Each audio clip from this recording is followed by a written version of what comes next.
From the Major Label Debut Podcast Network, this is MLD News. I'm Graham Wright, and joining me today to take a casual meander through the recent music news headlines is Major Label Debut producer, John Paul Bullock. And John Paul, to begin with, I believe you've prepared a dramatic monologue honoring the late Hulk Hogan. So please, the floor is yours. I'm more of the Andre the Giant, Sure. Iron Sheik kind of perspective on the WWE world. I'm pro Andre is what I am. Andre the Giant has a posse and I'm part of that posse. And we salute him as well. Also late, also great.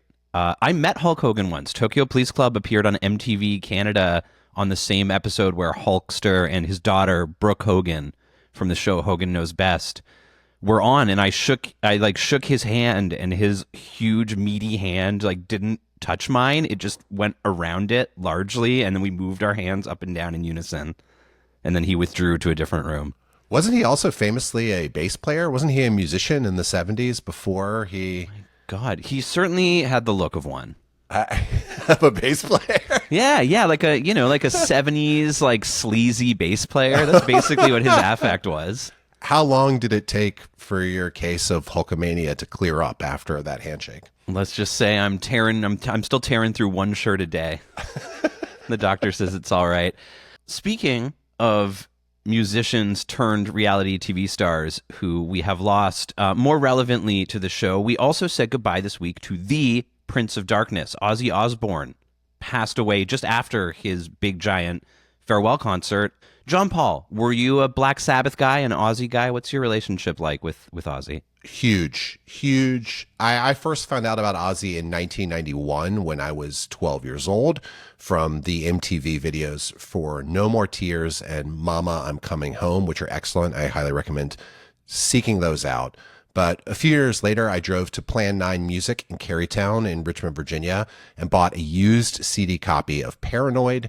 And since then, Ozzy's music has been part of the soundtrack to my life. And for a certain type of teenage rock fan, Black Sabbath's music was as important as any foundational rock band like the Beatles, the Beach Boys, the Stones, and Zeppelin, you name it. And the combination of Tony Iommi's epic guitar riffs and Bill Ward's crushing drums and Geezer Butler's booming bass and startling poetic lyrics delivered through Ozzy's iconic voice and stage presence is just straight up undeniable. My wife, Rachel, was the first person who pointed out to me that many of the songs that Ozzy chose to sing directly addressed mental health in a way that normalized that subject for a lot of young men who couldn't probably put words to their feelings. And his astonishing journey from petty criminal in Birmingham to a Black Sabbath frontman, to globetrotting solo superstar, to founding that Lollapalooza alternative Ozfest when he basically was kicked, they wouldn't include him on Lollapalooza, then becoming a reality TV pioneer, like you mentioned. It's just part of this incredible entertainment and pop culture legacy that this guy leaves behind. And over the past couple days, I've been doing a complete re-listen to all of Ozzy's music and thinking about his wife and partner Sharon and their entire family and how deeply sorry I am for their loss. I highly recommend everyone read John Darnielle from the Mountain Goats obituary that he wrote in Pitchfork. He also wrote a 33 1/3 about Black Sabbath's third album, Master of Reality, that is so cool. It's a series of short stories that are inspired by the record. And also the Mountain Goats have this 4-song suite, an EP called Marsh Witch Visions that is sort of 4 different snippets of Ozzy's life.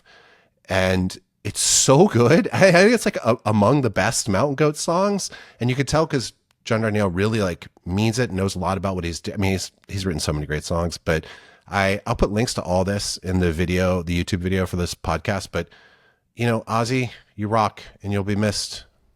I mean, that's hell yeah. R.I.P. It's been really beautiful for me as someone who didn't grow up as a big Oz head. I was just a little late, and I sort of was introduced to him via the reality show, which was oh, this is a clown. And it wasn't until much later that I sort of began to grasp what a humongously monumental figure he was. And when the silver lining when we lose anyone like that is there's this outpouring all at once, and you really get to see very clearly how influential a guy like Ozzy was, and it warms my heart to see it. And a guy who like genuinely collaborated with tons of people, like those records, No More Tears and Mama, I'm Coming Home was like co-written by Lemmy, and like all the stuff with Zakk Wylde and, Randy Rhoads and the solo stuff. And just dive into it. It's so rewarding. And I mean, he was just there. He spanned so many different kind of eras of media. Do it. Reward yourself. Get in there. Get some Black Sabbath. Get some Ozzy in your life right now.